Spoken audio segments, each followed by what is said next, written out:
speak to Hungarian political scientist George Spottle. George, I'm glad to have you join me now. So it's out with the old and in with the new following the elections. What is your reaction to all this? Good morning to Moscow. And personally, I'm shocked, of course. I am more than 20 years a part of the Fidesz. I'm a member of the party working together with the government.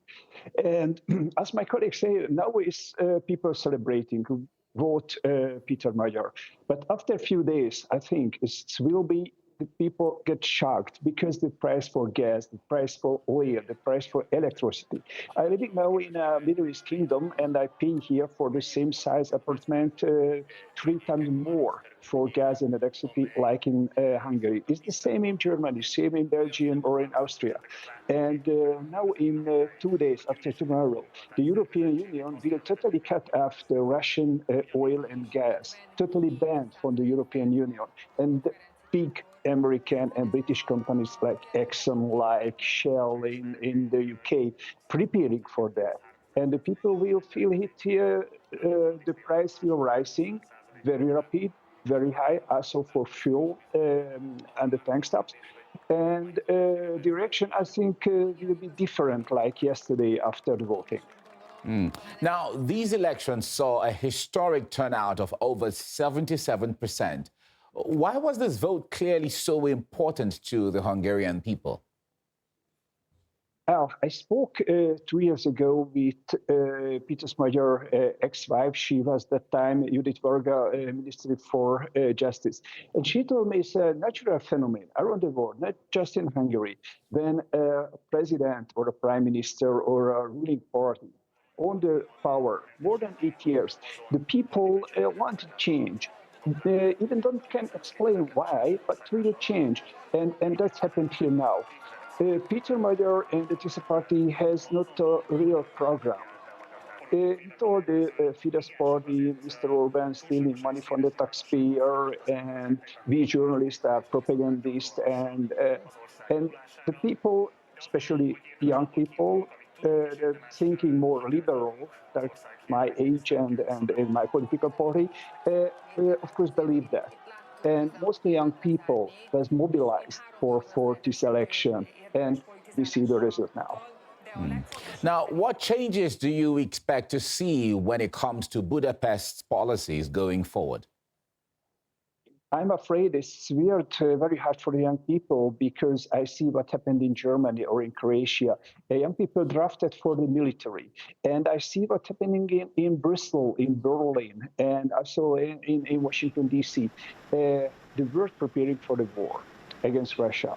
I don't understand, and many million people in Hungary don't understand why, because Russia is a friend, is a partner. Russia don't threaten it. Us Hungarians don't threatening the NATO, don't threatening the European Union. But I see when I heard a speech from Manfred Weber or Ursula von der Leyen preparing for a war, needs soldiers. And Manfred Weber thought he will see young soldiers with the badge on the uniform with the European flag. It's clearly preparing. Then the French chief of staff told the French mothers should be preparing to lose her husbands and lose her sons on the front line. Is clearly plans for a war. And I think maybe September this year will be a new military law in Hungary, not like the same in Germany or in Croatia or other countries. And then people, young guys, will be drafted for the military.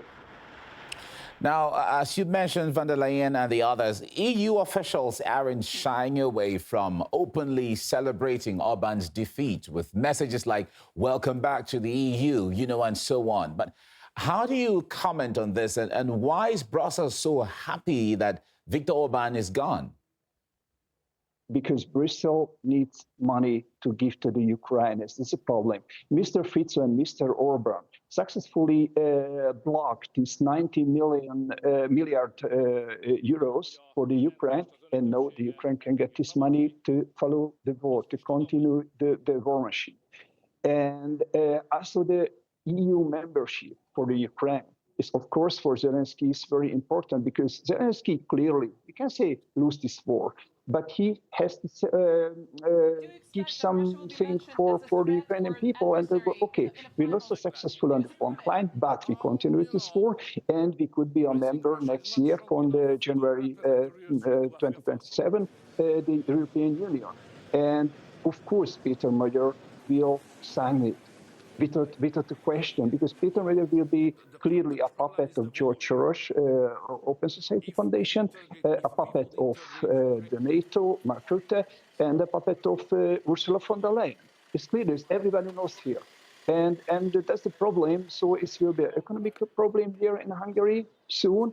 And maybe the Hungarian others should be preparing losing stance in the front line. And Peter Magyar is very close contact to Ukrainian SBU with intelligence officers. And that's a problem too, because the Ukrainian intelligence can have a strong influence to Hungary. Talking about Ukraine, now a major stumbling block between Budapest and Brussels of late has been the question of Ukraine, especially the 90 billion euro loan. Now, with Viktor Orban out of the way, how likely is it that we're going to see Hungary lifting its veto? Clearly, we're lifting. If Peter Magyar swore as president, as prime minister for Hungary, clearly is no veto anymore. So Ukraine will get these 90 billions. Will get the permit to join the European Union. Maybe Robert Fico will block that in the future too, I hope it. And that's the point now. So waiting, Brussels and Kiev waiting for the sworn new president to get the money, to get the membership to the European Union, and get influence in the Hungarian politics more and more. Now, Viktor Orban had accused Kiev of attempting to interfere in the Hungarian election and its domestic policies. What is your take on this? Yeah, because the Ukrainian intelligence and maybe others, maybe the German, maybe the Polish, have, of course, Peter Magyar, because they're listening to the phone calls between Minister Lavrov and Minister Szijjártó. Also, when Mr. Orban was talking to President Putin, and the left-wing's newspapers and portals just opening it for everybody to see what is in these phone calls between the ministers or between the president and the prime minister. And it was a threat for national security, of course. Then everybody can see secret documents and secretly spoken words from politicians. All right, we have to leave it here now. George Patel, Hungarian political scientist, thank you so much for your time. Oh, thank you. It's very much pleasure. Great.